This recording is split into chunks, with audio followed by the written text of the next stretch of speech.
आज बाजार में जो हुआ वो किसी रोलर कोस्टर राइड से कम नहीं था।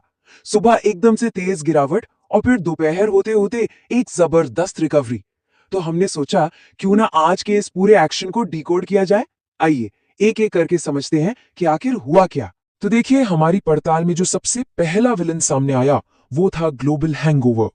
कल रात हुआ क्या कि अमेरिकी बाजार 800 पॉइंट से ज्यादा टूट गए। और सीधी सी बात है, जब दुनिया का सबसे बड़ा मार्केट इतना गिरेगा तो उसका असर तो सुबह हमारे बाजारों पर दिखना ही था। गिरावट का जो पहला ट्रिगर था ना, वो यहीं से आया। अब इस ग्लोबल कमजोरी में एफआईआईज यानी जो विदेशी निवेशक हैं, उनकी बिकवाली ने समझिए आग में घी डालने का काम किया। हम देख ही रहे हैं कि वो पिछले कई दिनों से लगातार बिकवाली कर रहे हैं और आज भी उन्होंने वो प्रेशर बनाए रखा। इससे हुआ क्या, बाजार का सेंटीमेंट और ज्यादा बिगड़ गया। और फिर एक तीसरा बाहरी झटका आया जिसने हमें भी थोड़ा हैरान किया। वो था रुपये में आई एक बड़ी गिरावट। रुपया अचानक 65 से 70 पैसे टूट गया। अब यहाँ एक बहुत ही एक दुष्चक्र बन गया था। देखिए, होता क्या है, जब रुपया गिरता है तो एफआईआईज और बेचते हैं, और जब वो बेचते हैं तो डॉलर की डिमांड बढ़ती है, जिससे रुपया और कमजोर होता है। सुबह सुबह हमारा बाजार इसी चक्रव्यूह में फंसा हुआ था। तो हुआ ये कि कल की गिरावट के बाद आज सुबह बाजार और गिरा। इससे कई ट्रेडर्स के लिए मार्जिन कॉल्स ट्रिगर हो गई। अब सुबह करीब 11 से 11:30 बजे का वक्त था। जब ट्रेडर्स और पैसा नहीं डाल पाए तो ब्रोकर्स ने क्या किया, उन्होंने उनकी पोजीशंस को जबरदस्ती बेचना शुरू कर दिया। इसी को फोर्स्ड सेलिंग कहते हैं। और इसी ने बाजार में एक छोटा मोटा पैनिक बना दिया और गिरावट एक फ्री फॉल जैसी हो गई।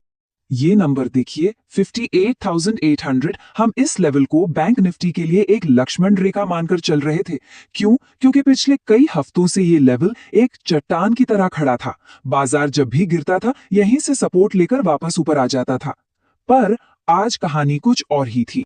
और ये जो लाइन है ना, ये हमारी एनालिसिस को बिल्कुल सही सही बताती है।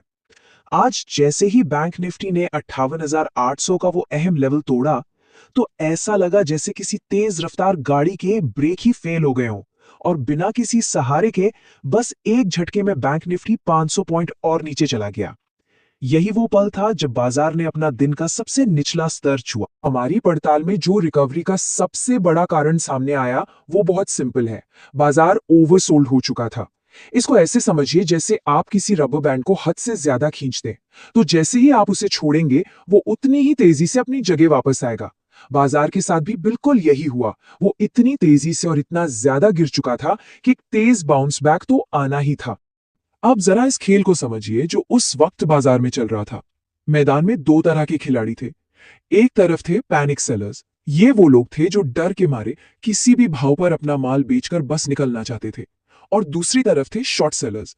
ये वो स्मार्ट लोग थे जिन्होंने ऊंचे लेवल पर यह सोचकर बेचा था कि बाजार गिरेगा और हम पैसा कमाएंगे। तो जैसे ही पैनिक सेलर्स ने घबराकर बेचना शुरू किया, शॉर्ट सेलर्स को तो अपना मुनाफा बुक करने का एक सुनहरा मौका मिल गया। उन्होंने नीचे के भाव पर जमकर खरीदारी की और अपनी पोजीशन कवर की, और बस इसी खरीदारी ने रिकवरी की आग लगा दी। तो इस पूरे दिन के एक्शन को एनालाइज करने के बाद हमने कुछ बहुत जरूरी बातें सीखी हैं। चलिए एक नजर डालते हैं कि आज के दिन से हमें क्या सबक मिलते हैं। तो आज की हमारी पूरी बातचीत का निचोड़ क्या है?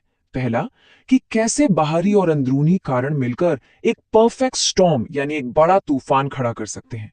दूसरा, मार्जिन कॉल्स गिरते हुए बाजार में आग में घी का काम कैसे करती हैं, ये हमने अपनी आंखों से देखा।